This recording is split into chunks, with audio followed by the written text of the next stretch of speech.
বড়দেরকে প্রণাম আর ছোটদেরকে ভালোবাসা জানিয়ে আমি শিপ্রা মজুমদার আজকে আবার একটা নতুন রেসিপি নিয়ে তোমাদের কাছে চলে এসেছি। আশা করি রেসিপিটা তোমাদের ভীষণ ভালো লাগবে। তাহলে দেখতে শুরু করা এখন থেকে। আজকে আমি তোমাদেরকে কী দেখাতে চলেছি।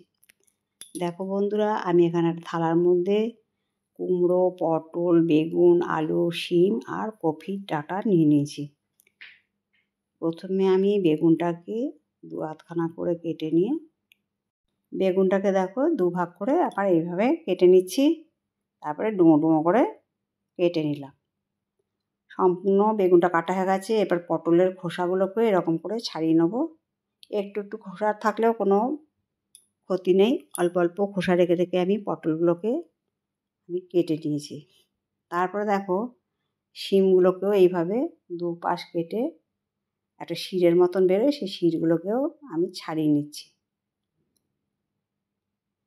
শিমগুলোকে প্রত্যেকটাতে এইভাবে কেটে দুভাগ করে কেটে নিচ্ছি। আর যেই শিমগুলো একটু বড় আছে সেইগুলোকে আমি 3 ভাগ করে নেবো, আর বাদবাকি শিমগুলোকে আমি 2 ভাগ করে নেব। দেখো সম্পূর্ণ শিমটা আমার কাটা হয়ে গেল।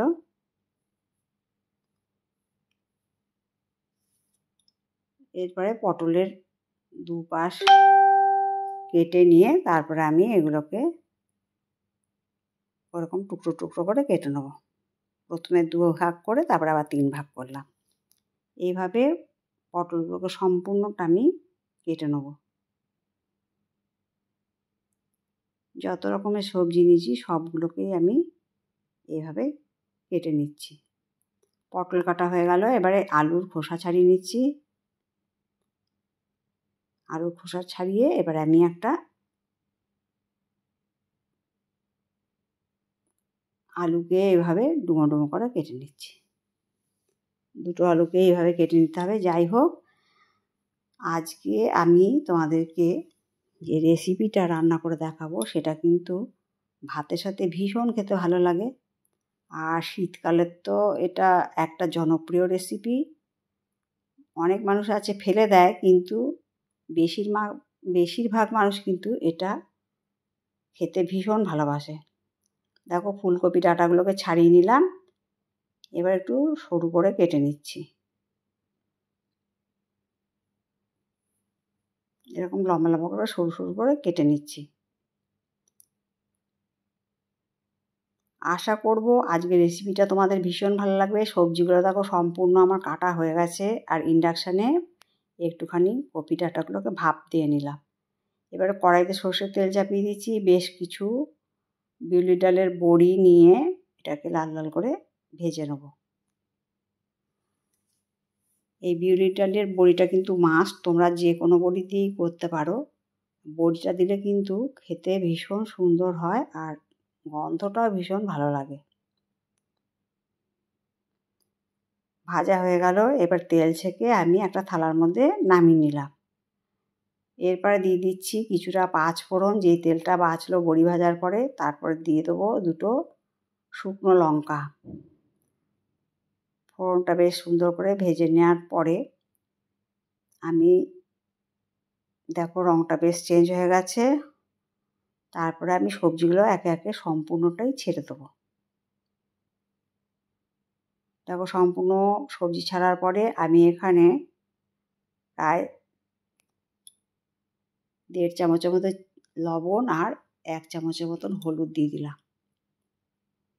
দিয়ে ভালো করে ওপর নিচ নাড়িয়ে চাড়িয়ে নিচ্ছি। লবণ হলুদ দেওয়ার জন্য কিন্তু সবজিটা খুব তাড়াতাড়ি করেই নরম হয়ে যাবে। এবার ওপর নিচ ভালো করে নাড়িয়ে চাড়িয়ে নিলাম।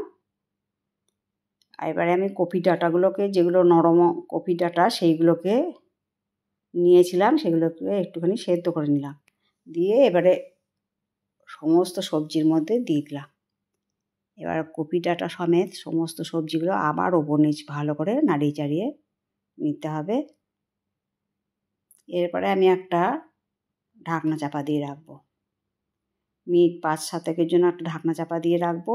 ততক্ষণে রান্নাটা হতে থাক। আর এদিকে আমি একটা মিক্সিং জারের মধ্যে 1 চামচ কালো সর্ষে, 1 চামচ হলুদ সর্ষে আর 2 চামচ পোস্ত নিয়ে নিলাম। এটাকে ভালো করে মিহি পেস্ট করে নেবো।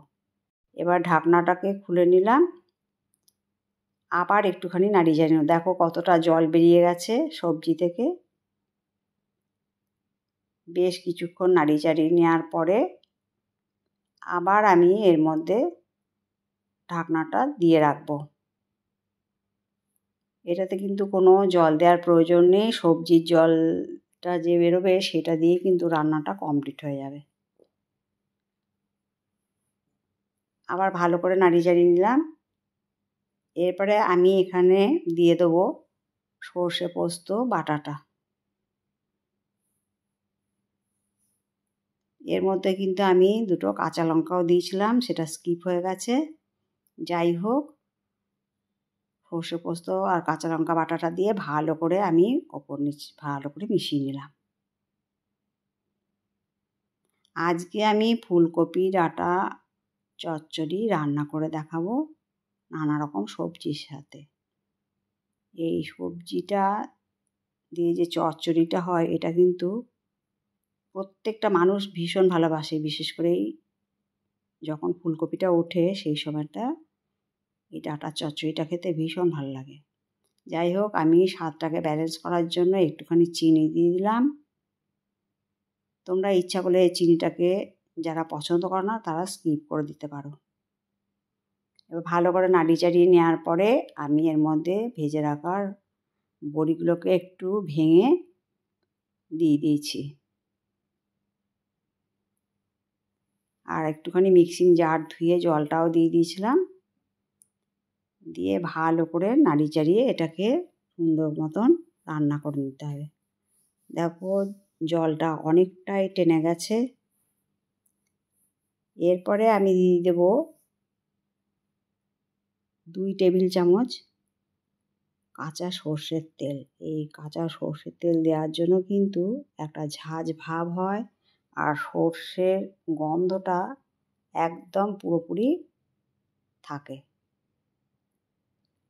যাই হোক, দেখো রান্নাটা আমার প্রায় কমপ্লিট হয়ে গেছে। যদি আজকে রান্নাটা তোমাদের ভালো লাগে তাহলে অবশ্যই লাইক, শেয়ার, কমেন্ট আর সাবস্ক্রাইব করে আমার চ্যানেলের পাশে থাকার জন্য অনুরোধ করলাম। আর যদি কোনো নতুন বন্ধু এসে থাকো অবশ্যই বেল বাটনটা অন করে দিও, তাহলে সমস্ত নোটিফিকেশান তোমাদের কাছে পৌঁছে যাবে। রান্নাটা কমপ্লিট হয়ে যাওয়ার পরে আমি একটা প্লেটের মধ্যে ডাঁটা চচ্চড়িটা সার্ভ করে নিলাম। তাহলে বন্ধুরা, যখন ফুলকপি ডাঁটা নতুন উঠেছে তাহলে অবশ্যই ডাঁটা চচ্চড়ি এইভাবে রান্না করে খেও। আর সুন্দর সুন্দর কমেন্টসের মাধ্যমে জানিও কেমন লাগলো আজকে রেসিপিটা। তাহলে এই পর্যন্ত রাখি, অন্য কোনো দিন অন্য কোনো রেসিপিতে আবার দেখা হবে। কেমন? টাটা।